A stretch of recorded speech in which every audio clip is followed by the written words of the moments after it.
Thanks for joining us this weekend. There's a shortage of nursing assistants in this country, and multiple reports show it's expected to get worse. It's why some states, like Minnesota, are turning to free education to address it. And as Delaney Cleveland reports, one of those places is Wayzata High School. What are you going to do? There are certain tasks in daily life that most of us take for granted. Keeping talking to your patient. But as we age into our golden years, those tasks aren't as simple. Move it up. That's where people like Reese Woodward come in. I'm going to support her under her elbow. She's one of the students who've signed up for Wayzata High School's inaugural Certified Nursing Assistant class. I'm interested in going into the medical field, so I wanted to see if maybe nursing was a path I wanted to pursue, because this gives you a lot of hands-on experience. A certified nursing assistant is someone who works in an assisted living home to help residents with everyday needs. Here we go. But before these students get to that point, they have to practice on each other. So there you go. Just get that knee moving with the ankle. Trained nurses are on staff to help teach the students and evaluate their progress. One of the reasons why we chose to go down this path is because nursing is a high-demand, high-wage career that we know that students have some interest in, so we wanted to be able to provide that entry-level experience. In this first year, Wayzata had 120 students enroll, making it the largest program in the state. I would just perform my post steps and As part of this class, Finish it up. they'll get hands-on experience here at school and at one of several assisted living sites where they'll apply their training in a real-world setting. By the time they're finished, they could all have jobs. The number one question I get asked is, when can we hire them? So there's definitely the demand for CNAs and really a lot of healthcare professions in the years to come. That demand for CNAs is one big reason why the school has received a lot of help from different organizations in the form of donated equipment and grant funding. Of course, patient safety. Those resources will help put students like Reese in a position to get an early start on their careers in healthcare. I think it's awesome to have that experience before actually helping real people. That's Delaney Cleveland reporting. Wayzata also received funding from the state so that students can take their certification tests at the end of the semester free of charge. A Brooklyn Park theater nonprofit is also facing a challenge. It's in search of a new home. Being at the mercy of rental space is very tiring. We're on their schedule, and as of this fall, we don't have this space. Kaleidoscope Performing Arts provides acting opportunities for youth as well as adults, but it's currently in a bind. Its lease at Elysian Playhouse in Crystal is up, and the nonprofit faces an uncertain future. It hopes to continue its mission. We are making a difference, and we see that in the families that's coming here. We see it on the kids. We have a community that's amazing. Kaleidoscope is trying to spread the word about finding new theater space to rent or perhaps even own. There are plans for a new Social Security Administration office here in the Northwest Metro, helping people avoid a trip downtown to get a new card or benefits. The administration plans to open an office in Brooklyn Center. It will be connected to the Home Furniture near the Shingle Creek Crossing Shopping Center. Home built a 12,000 square foot expansion for retail businesses back in 2019, but never found a tenant. Brooklyn Center city staff members wanted to keep looking for a retail user, but the city council didn't want to leave the building empty. These are basic essential services to our community, and that trumps the concern, the highest and best use. I understand it, but sometimes the best use is not available. The administration currently has a building off Brooklyn Boulevard and Bass Lake Road. They will close that office when they move into the new location. And a Crystal Park could soon receive some major improvements, one that includes a Veterans Memorial. The city says the current amenities at Twin Oaks Park are old and need to be replaced. In this video from 2022, the city tore down an old park building on that site.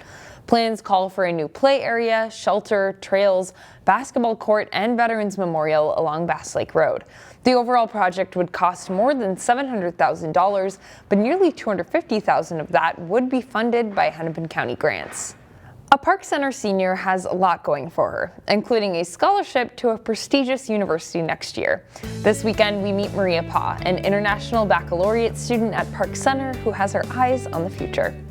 In the classroom, some students just come alive. This IB class at Park Center is looking back on and learning from the past. And for many, history is making their futures possible. I feel like I can learn a lot from them, but also at the same time, I feel like they can learn a lot from me. Senior Maria Paw feels she has a lot to thank Park Center for as her future comes into focus. So the news is I got a full ride into Stanford University next fall. She got in through QuestBridge, a scholarship program for high-achieving students with low-income backgrounds. I was able to do that for my family, that they don't have to pay as much for me. An achievement that was surprising, but for her teachers, expected of the full IB student. I knew she could do it. Two of Maria's teachers wrote her letters of recommendation. She's just an amazing human being and somebody that I know is going to do amazing things with her life. Like, her life is just beginning. Maria is humble, prepared, driven,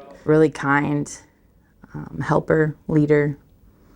She's just an exemplar student and human. The second one pushed her to apply, but she says from then on, the work was all Maria's. She's somebody that I will always remember. But Maria points the credit back to those who lifted her up in the IB program and beyond. And now she'll spread her wings. I've been here my whole life. I think I just want to expand and grow somewhere far away from my family.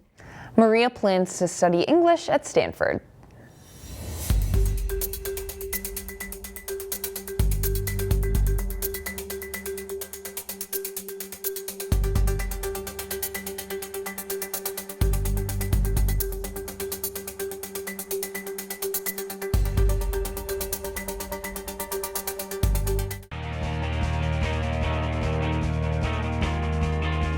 We start our 2024 offense with a trio of running backs who collectively may be the best we've ever had. Despite missing all of October, Maple Grove's number 21, Charles Lingama, rushed for 1,210 yards and 20 touchdowns, 9 of those coming in the Crimson 4 playoff wins. Lingama was a 2-year starter and is headed to the University of North Dakota next season. Armstrong's number 1, Kevon Johnson, put up eye-popping numbers for the 10-1 Falcons. The senior ran 245 times for 2,143 yards and 35 touchdowns. Johnson was named Minnesota Player of the Year by the Star Tribune and is a Mr. Football finalist. Number 26, Markel Keaton of Tuccino Grace helped lead the Eagles to the Class 4A Prep Bowl. The senior ran for 1,783 yards, averaging over 9 yards per carry with 22 rushing touchdowns. He also caught 26 passes for 215 yards and 3 more TDs. Our quarterbacks include Maple Grove's number 11, Caden Harney. He completed 59% of his passes for 1,578 yards and 16 touchdowns for the Class 6A champion Crimson. Harney also ran for 228 yards and 6 more touchdowns. The 2-year starter is only a junior. Armstrong's number 13, Dawson Franke, finished a great prep career with 1,300 yards passing as a senior and 14 touchdown passes, while also running for 6 TDs. Head coach Jack Negan called Franke the heart of the Falcons team. A deep group of wide receivers is led by Hopkins Jr., number 13, Jaden Moore. The junior caught 94 passers for 921 yards and 10 touchdowns. Moore was named All-District in the Metro Maroon. Park Center's number 1, Ty John Brooks, was named the North Star Maroon District Wide Receiver of the Year. The Pirates team MVP finished with 1,256 all-purpose yards and 12 touchdowns. Brooks is committed to South Dakota State University. Number 5, Cooper Samaje Young was all-district in the North Star East Gold Division. The Hawks team MVP was a big play threat, leading the team in receptions, yards, and touchdowns. Young finished the season with 10 total touchdowns. Wayzata's number 1, Tony Lay, was a 2-year all-district player in the Metro West. As a senior, Lay snagged 37 passes for 580 yards and 6 touchdowns. He'll play next year at Minnesota Duluth. Our tight end is Maple Grove's number 8, Nathan Romantka, who was a good run blocker and pass catcher for the Crimson. The senior caught 14 passes for 233 yards and 4 touchdowns. A 3-year starter, Romantka will play next year at the University of North Dakota. Our offensive line includes Maple Grove's number 57, Michael Wagner. The 6'5", 255-pound senior helped lead the Crimson team that scored 67 offensive touchdowns this season. A 2-year starter, Wagner is also committed to North Dakota. Armstrong's number 55, Luke Pappas, was the District Lineman of the Year in the North Star East Maroon. A tough and physical blocker, Pappas was a 4-year starter for the Falcons. He'll play next year at Minnesota Duluth. Cooper's number 70, Jeremiah Hoskins, was a 4-year starter on the offensive line for the Hawks. A versatile lineman, Hoskins played both guard and tackle and never missed a game in 4 seasons. Number 74, Peter Okafor of Park Center, did not give up a sack in 3 years starting in the O-line for the Pirates. Team Lineman of the Year, Okafor also recorded 8 tackles for loss as a defensive lineman. Maple Grove's number 71, Matthew Peruse, with a dominant tackle for the Crimson, who helped open holes for the team's potent rushing attack. The 6'4", 240-pound junior is already a 2-year starter. Wayzata's number 72, Evan McCarty, was a big force on the Trojans' O-line. A solid blocker in the run and pass games. McCarty next year is headed to South Dakota State University. Finally, our kicker is Maple Grove's number 20, Henry Sievers. The senior converted 68 of 71 extra points this season. His only field goal attempt, a 45-yard make at Minnetonka in Week 8. Sievers was a 2-year starter for the Crimson. To view the honorable mention selections for this team and the 2024 All-Area Defense, go to our website at ccxmedia.org.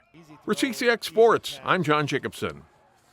Find more prep sports games and highlights at ccxmedia.org and follow us on social media.